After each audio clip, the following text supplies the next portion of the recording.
ಹರಿ ಓಂ ನಮಸ್ಕಾರ ವೀಕ್ಷಕರೇ, ಜ್ಯೋತಿ ಉಳಿಗಾರ ಚಾನಲ್ಗೆ ನಿಮಗೆಲ್ಲ ಸ್ವಾಗತ. ಈ ದಿನ ನೋಡ್ರಿ ಚೈತ್ರ ನವರಾತ್ರಿಯ ಬಗ್ಗೆ ಈ ಒಂದು ವಿಡಿಯೋದಲ್ಲಿ ಮಾಹಿತಿ ಹೇಳ್ತಾ ಹೋಗ್ತೀನಿ. ನಿಮಗೆಲ್ಲ ಶರನ್ನವರಾತ್ರಿಯ ಬಗ್ಗೆ ಗೊತ್ತಿರುತ್ತೆ. ಚೈತ್ರ ನವರಾತ್ರಿಯ ಬಗ್ಗೆ ಅಷ್ಟು ಗೊತ್ತಿರಲ್ಲ, ಯಾಕಂದರೆ ಈ ಕಡೆ ಆಚರಣೆ ಅಷ್ಟು ಇಲ್ಲ ನೋಡ್ರಿ. ಬಟ್ ಇದನ್ನು ಕೂಡ ವಿಶೇಷನ ನೋಡ್ರಿ. ಚೈತ್ರ ನವರಾತ್ರಿ ಇದು ಯಾವಾಗ ಇರುತ್ತೆ ಮತ್ತು ಮಹತ್ವ ಏನು, ಇದರ ಹಿನ್ನೆಲೆ ಏನು ಅನ್ನೋದನ್ನು ಈ ವಿಡಿಯೋದಲ್ಲಿ ನೋಡ್ತಾ ಹೋಗೋಣ. ಇದು ಏನು ಹೆಚ್ಚಾಗಿ ಏನಪ್ಪ ಅಂದ್ರೆ ಉತ್ತರ ಭಾರತದಲ್ಲಿ ಈ ಒಂದು ಚೈತ್ರ ನವರಾತ್ರಿ ಏನಂದ್ರೆ ವ್ಯಾಪಕವಾಗಿ ಆಚರಣೆ ಮಾಡುವಂಥದ್ದು. ಈ ಒಂದು ಚೈತ್ರ ನವರಾತ್ರಿಯನ್ನು ರಾಮನ ನವರಾತ್ರಿ ಅಂತ ಕೂಡ ಕರೀತಾರೆ. ಮತ್ತು ಇದು ಏನಂದರೆ ಶರನ್ನವರಾತ್ರಿಯನ್ನು ನಾವು ಆಚರಣೆ ಮಾಡ್ತೀವಿ ನೋಡ್ರಿ ದಸರಾ ಸಮಯದಲ್ಲಿ. ಅದೇ ಥರನ ಉತ್ತರ ಭಾರತದೊಳಗೆ ಈ ಒಂದು ಚೈತ್ರ ನವರಾತ್ರಿಯನ್ನು ಶಕ್ತಿಯ ದೇವತೆಯಾದಂತಹ ದೇವಿಯನ್ನು ತಲಾಂತರದಿಂದ ಆಚರಣೆಯನ್ನು ಮಾಡ್ತಾರೆ ನೋಡ್ರಿ. ಸಾಂಸ್ಕೃತಿಕ ಧಾರ್ಮಿಕ ಆಚರಣೆಗಳನ್ನು ಹೊಂದಿರುವಂಥ ಒಂದು ಭಾರತದೊಳಗೆ ವಿವಿಧ ಆಚರಣೆಗಳನ್ನು ಮಾಡ್ತಾರೆ. ಸಂದರ್ಭ ಮತ್ತು ಸಮಯ ಬೇರೆ ಬೇರೆ ಥರ ಇರುತ್ತೆ ನೋಡ್ರಿ. ಈಗ ನೋಡ್ರಿ ಈ ಕಡೆನೂ ಕೂಡ ನಮ್ಮ ಭಾಗದೊಳಗೆ ಕೆಲವು ಜನ ಮಾತ್ರ ಆಚರಣೆಯನ್ನು ಮಾಡ್ತಾರೆ. ಅದರ ಒಂದಷ್ಟು ಮಾಹಿತಿಯನ್ನು ನಾನು ಈ ವಿಡಿಯೋದಲ್ಲಿ ಹೇಳ್ತಾ ಹೋಗ್ತೀನಿ ನೋಡ್ರಿ. ನಮ್ಮ ಭಾರತದೊಳಗೆ ಏನಂತಂದ್ರೆ ಬೇರೆ ಬೇರೆ ಕಡೆ ಬೇರೆ ಬೇರೆ ಸಂಪ್ರದಾಯ ಮತ್ತು ಧಾರ್ಮಿಕ ಆಚರಣೆ ಎಲ್ಲನೂ ವಿಭಿನ್ನ ಅಂತಲೇ ಹೇಳ್ಬೋದು ನೋಡ್ರಿ.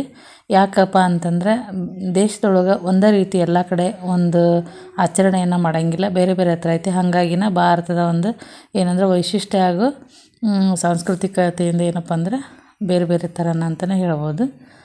ಈ ಒಂದು ದಕ್ಷಿಣ ಭಾರತದಲ್ಲಿ ಏನಂತಂದರೆ ಯುಗಾದಿಯನ್ನು ನಾವು ಏನು ವೈಭವದಿಂದ ಆಚರಿಸ್ತೀವಲ್ಲ, ಹಾಗಾಗಿ ಯುಗಾದಿಯನ್ನು ಸೌರಮಾನ ಚಂದ್ರಮಾನ ಅಂತಂದು ಎರಡು ತೆರನಾದ ಯುಗಾದಿಗಳದಾವೆ ನೋಡ್ರಿ. ದಕ್ಷಿಣ ಭಾರತದೊಳಗೆ ಯುಗಾದಿಯನ್ನು ವ್ಯಾಪಕವಾಗಿ ಆಚರಿಸಿದರೆ ಉತ್ತರ ಭಾರತದೊಳಗೆ ಏನಂದರೆ ಚೈತ್ರ ನವರಾತ್ರಿ ವಿಶೇಷ ಮತ್ತು ವ್ಯಾಪಕವಾಗಿ ಆಚರಣೆ ಮಾಡ್ತಾರಂತ ಹೇಳ್ಬೋದು.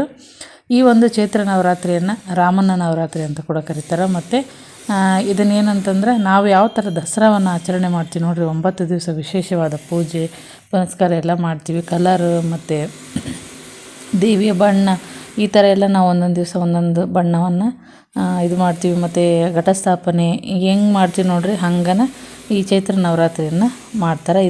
ಇದು ವಸಂತ ಕಾಲದೊಳಗೆ ಬರೋದ್ರಿಂದ ಇದನ್ನು ವಸಂತ ನವರಾತ್ರಿ ಕೂಡ ಕರೀತಾರೆ. ಮತ್ತು ಇದೇನಂತಂದರೆ ಚೈತ್ರ ಶುದ್ಧ ಪಾಡ್ಯ ಅಂದರೆ ಯುಗಾದಿ ದಿನ ಇದು ಪ್ರಾರಂಭ ಆಗುತ್ತೆ. ಶ್ರೀರಾಮ ಜನಿಸಿದ ದಿನ ಇದು ಚೈತ್ರ ಶುದ್ಧ ನವಮಿಯವರೆಗೂ, ಅಂದರೆ ಶ್ರೀರಾಮನವಮಿ ದಿವಸ ಇದು ಮುಕ್ತಾಯ ಆಗತ್ತೆ ನೋಡ್ರಿ. ಅದಕ್ಕೆ ಇದನ್ನು ರಾಮನವರಾತ್ರಿ ಅಂತ ಕೂಡ ಕರೀತಾರೆ. ಈ ರೀತಿಯಲ್ಲಿ ಏನಂತಂದರೆ ಆಚರಣೆಯನ್ನು ಮಾಡ್ತಾರೆ ನೋಡ್ರಿ. ಮತ್ತು ಶರನ್ನವರಾತ್ರಿ ಆಚರಣೆ ರೀತಿಯಲ್ಲಿ ಇದನ್ನು ಮಾಡೋದು. ಮತ್ತು ಪ್ರತಿದಿನ ಶಕ್ತಿ ದೇವತೆಗಳ ಆರಾಧನೆ ಕೂಡ ನಡೀತೈತಿ. ಚೈತ್ರ ನವರಾತ್ರಿಗೆ ಮತ್ತು ಅಯೋಧ್ಯಕ್ಕೆ ಏನಪ್ಪ ಅಂದ್ರೆ ಶ್ರೀರಾಮ ಜನ್ಮದ ನಂಟು ಐತಿ. ಮತ್ತೊಂದು ಹಿನ್ನೆಲೆ ಕೂಡ ಐತಿ ನೋಡ್ರಿ. ಅಯೋಧ್ಯೆಯನ್ನು ಏನಪ್ಪ ಅಂತಂದ್ರೆ ಧ್ರುವಸಿಂಧ ಅನ್ನುವಂಥ ಒಂದು ರಾಜ ಆಳ್ತಾ ಇರ್ತಾನೆ. ಆತನಿಗೆ 2 ಪತ್ನಿಯರು. ಮೊದಲ ಪತ್ನಿ ಏನಂತಂದ್ರೆ ಮನೋರಮೆಯ ಮಗ ಸುದರ್ಶನ, ಎರಡನೇ ಪತ್ನಿ ಲೀಲಾವತಿ ಅಂತ ಇರ್ತಾಳೆ, ಆಕೆಯ ಮಗ ಶತ್ರುಜಿತ. ಇವ್ರು ನೋಡ್ರಿ ಧ್ರುವಸಿಂಹ ಬೇಟೆಯಾಡುವಾಗ ಅಕಾಲ ಮೃತ್ಯುವಿಗೆ ತುತ್ತಾಗ್ತಾನೆ. ಮತ್ತು ಸಿಂಹಾಸನಾಧಿಕಾರಕ್ಕಾಗಿ ಏನಪ್ಪ ಅಂತಂದ್ರೆ 2 ಪತ್ನಿಯರ ನಡುವೆ ಏನಂದ್ರೆ ಒಂದು ಪೈಪೋಟಿ ನಡೀತೈತಿ. ಅದಕ್ಕಾಗಿ ಯುದ್ಧ ಕೂಡ ನಡೀತೈತಿ. ಯುದ್ಧದಲ್ಲಿ ಏನಂದ್ರೆ ಸುದರ್ಶನ ಸೋತ್ತಾನ. ಹಾಗಾಗಿ ಆತನ ತಾಯಿ ಹಾಗೂ ಸೇವಕನೊಡನೆ ಏನು ಸೋಲ್ತಾನೆ. ಮತ್ತು ಭಾರದ್ವಾಜ ಋಷಿಗಳ ಆಶ್ರಮದಲ್ಲಿ ಏನಪ್ಪ ಅಂದ್ರೆ ಆತ ಆಶ್ರಯವನ್ನು ಪಡಿತಾನೆ. ಸುದರ್ಶನ ಆಶ್ರಮದಲ್ಲಿರೋರೊಬ್ಬರು ಹೇಳಿದ ಒಂದು ಶಬ್ದವನ್ನು ತಪ್ಪಾಗಿ ಆತ ಕೇಳಿಸ್ಕೊಂಡು ಅದನ್ನು ಪದೇ ಪದೇ ಹೇಳೋಕ್ಕೆ ಪ್ರಾರಂಭ ಮಾಡ್ತಾನೆ. ಅದು ಏನಂತಂದ್ರೆ ಕ್ಲೀಮ್ ಎಂಬ ಒಂದು ಶಬ್ದ ಆಗಿರ್ತೈತೆ ನೋಡ್ರಿ. ಅದು ಏನಂದ್ರೆ ದೇವಿಯ ಒಂದು ಉಪಾಸನೆ ಹೇಳಬೇಕಾದ್ರೆ ಹೇಳ್ಕೊಳ್ಳುವಂಥ ಒಂದು ಅದು ಬೀಜಾಕ್ಷರ ಮಂತ್ರ.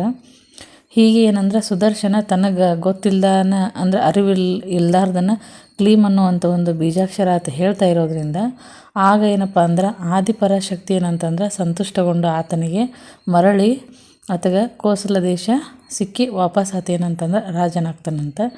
ದೇವಿಯ ಕೃಪೆಯಿಂದ ಆತ ಮತ್ತೆ ರಾಜನಾಗಿದ್ದರಿಂದ ಏನಂದ್ರೆ ಆ ಒಂದು ಸಮಯದಲ್ಲಿ ದೇವಿಯನ್ನು 9 ದಿನಗಳ ಕಾಲ ಆತ ಆರಾಧನೆಯನ್ನು ಮಾಡ್ತಾರೆ. ಹಾಗಾಗಿ ಆ ಆರಾಧನೆ ಏನಪ್ಪ ಅಂದ್ರೆ ನವರಾತ್ರಿಯಾಗಿ ಆಚರಿಸಲ್ಪಡುತ್ತೆ ಅಂತ ಆ ಭಾಗದೊಳಗೆ ಎಲ್ಲರೂ ಚೈತ್ರ ನವರಾತ್ರಿ ಮಾಸದ ಒಂದು ಚೈತ್ರ ಮಾಸದ ನವರಾತ್ರಿಯ ಒಂದು ಆಚರಣೆಯನ್ನು ಮಾಡ್ತಾರೆ. ಇದು ಒಂದು ಕಡೆ ನೋಡ್ರಿ ಹಿನ್ನೆಲೆ. ಈ ಸಮಯದಲ್ಲಿ ದುರ್ಗೆ ಆರಾಧನೆ ವಿಶೇಷ ಅಂತಲೇ ಹೇಳ್ಬೋದು. ಮತ್ತು ಉತ್ತರ ಭಾರತದಲ್ಲಿ ನೋಡ್ರಿ ಇದನ್ನು ಕೂಡ 9 ದಿನಗಳ ಕಾಲ ಉಪವಾಸವಿದ್ದು ದುರ್ಗೆ ಆರಾಧನೆಯನ್ನು ಮಾಡ್ತಾರೆ. ಅದು ಆ ರೀತಿ ಮಾಡಿದರೆ ನಮ್ಮ ಮನೋಭಿಲಾಷೆ ಎಲ್ಲ ಈಡೇರುತ್ತೆ ಅಂತ ಒಂದು ನಂಬಿಕೆ ನೋಡ್ರಿ. ನಾವು ಯಾವ ಥರ ಮಾಡ್ತೀವೋ ಆ ಥರ ಆದ್ದರಿಂದ ಏನಂತಂದ್ರೆ ಉತ್ತರ ಭಾರತದೊಳಗೆ ಭಾಳ ಜನ ಇದನ್ನು ಏನಪ್ಪ ಅಂದ್ರೆ ಉಪವಾಸ ಇದ್ದು ಈ ಒಂದು ಚೈತ್ರ ನವರಾತ್ರಿಯನ್ನು ಆರಾಧನೆ ಮಾಡ್ತಾರೆ. ದುರ್ಗೆಗೆ ಪೂಜೆ ಪುನಸ್ಕಾರ ಎಲ್ಲ ಮಾಡ್ತಾರೆ ನೋಡ್ರಿ. ದಕ್ಷಿಣ ಭಾರತದೊಳಗೆ ಕೆಲವು ಜನ ಮಾಡ್ತಾರೆ. 9 ದಿನಗಳ ಕಾಲ ದೇವಿಯ 9 ರೂಪಗಳನ್ನು ಪೂಜೆಯನ್ನು ಮಾಡಲಾಗುತ್ತೆ. ಕೊನೆಯ ದಿನ ರಾಮನವಮಿ, ರಾಮನ ಜನ್ಮದಿನವನ್ನು ಆಚರಣೆಯನ್ನು ಮಾಡಿ ಮುಕ್ತಾಯ ಮಾಡ್ತಾರೆ ನೋಡ್ರಿ.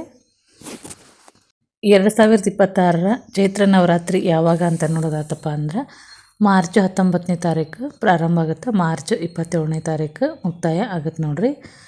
ಘಟಸ್ಥಾಪನ ಇರುತ್ತೆ ಮತ್ತು ಪೂಜಾ ವಿಧಾನಗಳು ನಿಯಮಗಳು ಕೂಡ ಎಲ್ಲ ಇರ್ತವೆ. ಕೆಲವೊಂದು ವಿಷಯಗಳನ್ನು ನೋಡೋಣಂತೆ. ಇದು ಕೂಡ ನೋಡ್ರಿ ಕೆಟ್ಟದ್ದರ ಮೇಲೆ ಒಳ್ಳೆಯದರ ಒಂದು ವಿಜಯವನ್ನು ಸಂಕೇತಿಸುತ್ತೆ. ವಸಂತ ಋತುವಿನಲ್ಲಿ ಆಚರಿಸಲಾಗುವಂಥ ಈ ಒಂದು ಚೈತ್ರ ನವರಾತ್ರಿ ಹೊಸ ಆರಂಭಗಳನ್ನು ಸೂಚಿಸುತ್ತೆ ಮತ್ತು ಭಕ್ತಿ, ಶಿಸ್ತು, ದೈವಿಕ ಶಕ್ತಿ ಏನಪ್ಪ ಅಂತಂದ್ರೆ ಆಳವಾಗಿ ಇರುತ್ತೆ ನೋಡ್ರಿ. ರಾಮನವಮಿಗೆ ಇದು ಮುಕ್ತಾಯ ಆಗುತ್ತೆ.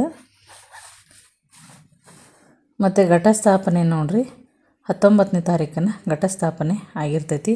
ಅದರ ಮುಹೂರ್ತವನ್ನು ನೋಡೋದಾದರೆ ಬೆಳಗ್ಗೆ 6:52 7 ಗಂಟೆ 43 ನಿಮಿಷದವರೆಗೆ ಘಟಸ್ಥಾಪನೆಯನ್ನು ಮಾಡ್ಕೋಬೋದು. 50 ನಿಮಿಷಗಳ ಟೈಮ್ ಇರುತ್ತೆ ನೋಡ್ರಿ. ಈ ಸಮಯದೊಳಗೆ ಮಾಡೋದು ಹೆಚ್ಚು ಪ್ರಯೋಜನಕಾರಿ ಅಂತಲೇ ಹೇಳ್ಬೋದು. ಈ ಒಂದು ಘಟಸ್ಥಾಪನೆಗೆ ನೋಡ್ರಿ ಪವಿತ್ರ ಕಲಶವನ್ನು ಸ್ಥಾಪನೆ ಮಾಡೋದು ಮತ್ತು ಇನ್ನೊಂದು ಏನಂತಂದ್ರೆ ನಾವು ಶರನ್ನವರಾತ್ರಿಯೊಳಗೆ ಬೀಜಗಳನ್ನು ಬಿತ್ತನೆ ಮಾಡಿ ಘಟಸ್ಥಾಪನೆ ಮಾಡ್ತೀವಿ ನೋಡ್ರಿ. ಅದೇ ಥರ ಬಾರ್ಲಿ ಬೀಜಗಳನ್ನು ಬಿತ್ತಲಾಗತ್ತೆ. ಇದೇನಂತಂದರೆ ಬೆಳವಣಿಗೆ ಮತ್ತು ಸಮೃದ್ಧಿಯನ್ನು ನಮಗೆ ಪ್ರತಿನಿಧಿಸುತ್ತೆ ಅಂತ ಹೇಳ್ಬೋದು.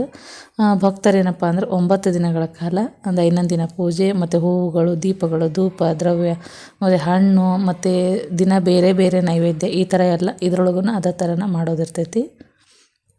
ಮಂತ್ರಪಠಣ, ಲಲಿತಾ ಸಹಸ್ರನಾಮ ಈ ಥರ ಎಲ್ಲ ಪಠಣೆಯನ್ನು ಮಾಡ್ತಾರೆ ನೋಡ್ರಿ. ಉಪವಾಸ ಕೂಡ ಆಚರಣೆಯನ್ನು ಮಾಡ್ತಾರೆ. ಉಪವಾಸ 9 ದಿನಗಳ ಕಾಲನ ಇರ್ತೈತಿ. ಅವ್ರವ್ರು ಸಾಧ್ಯ ಆದಷ್ಟು ಯಾವ ಥರ ಇರುತ್ತೆ ಆ ಥರ ಮಾಡ್ಕೊಳ್ಳುವಂಥದ್ದು. ಆ ಭಾಗದಾಗ ಮಾಡಬೇಕು, ನಾವು ಮಾಡಬಾರ್ದು ಅಂತ ಏನಿಲ್ಲ, ನಾವು ಕೂಡ ಆಚರಣೆಯನ್ನು ಮಾಡ್ಬೋದು ನೋಡ್ರಿ. ಇದಿಷ್ಟೇನು ಅಂತಂದರೆ ಚೈತ್ರ ಮಾಹಿತಿಯ ಒಂದಷ್ಟು ಮಾಹಿತಿ.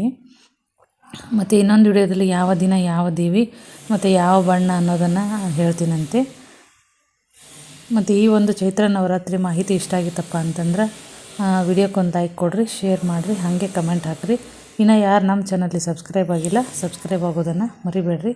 ಮತ್ತೆ ಹೊಸ ಮಾಹಿತಿಯೊಂದಿಗೆ ಮುಂದಿನ ವಿಡಿಯೋದಲ್ಲಿ ಸಿಗ್ತೀನಿ. ವಿಡಿಯೋ ನೋಡಿದ್ದಕ್ಕಾಗಿ ಎಲ್ಲರಿಗೂ ಧನ್ಯವಾದಗಳು.